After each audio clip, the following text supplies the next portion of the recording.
श्रीराम समर्थ. सर्व साधक बंधूंना, आत्मज्योतींना साष्टांग प्रणाम. आज 26 मार्च. श्री महाराज आपल्याला काय बोध करतायत सर्वांनी मिळून पाहूया. प्रपंचातले विषय सुख हे खरे सुख नाही. मनुष्य जगात कितीही मोठा असला तरी त्याच्या प्रपंचात काहीतरी न्यून्य असतेच. न्यून्यता नाही असा प्रपंचच नाही.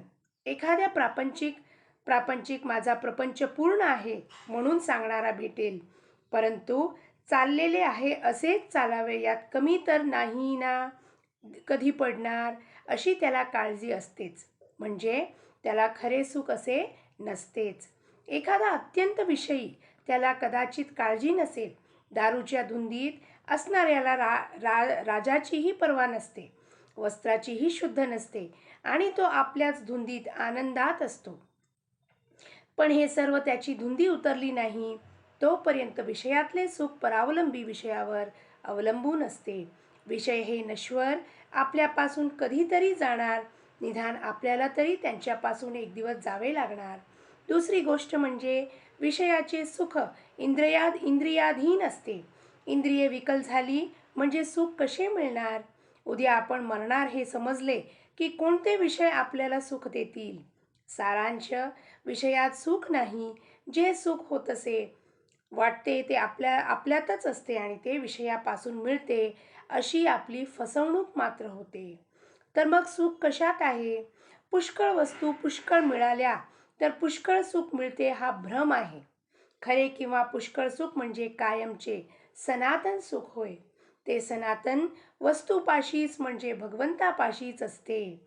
आपल्याप्रमाणे पशूंनाही विषय सुख आहे. त्यांच्यात आणि आपल्यात फरक तो कोणता? मी कोण, कशासाठी आलो असा विचार करणे याला सारासार विचार म्हणतात. प्रपंचातही आपण विचार करतोच. कशात आपला फायदा आहे, कशात आपला तोटा आहे हे बघतो. पण सर्वच असार त्यात सार ते कुठून कसे येणार?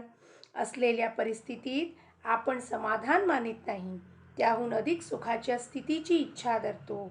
देवाची भक्ती करणे, संतांकडे जाणे हे सुद्धा विषय मिळवण्याकरती आपण करतो. मग आपली ही सेवा भक्ती विषयांची झाली का नाही? झाली का संतांची?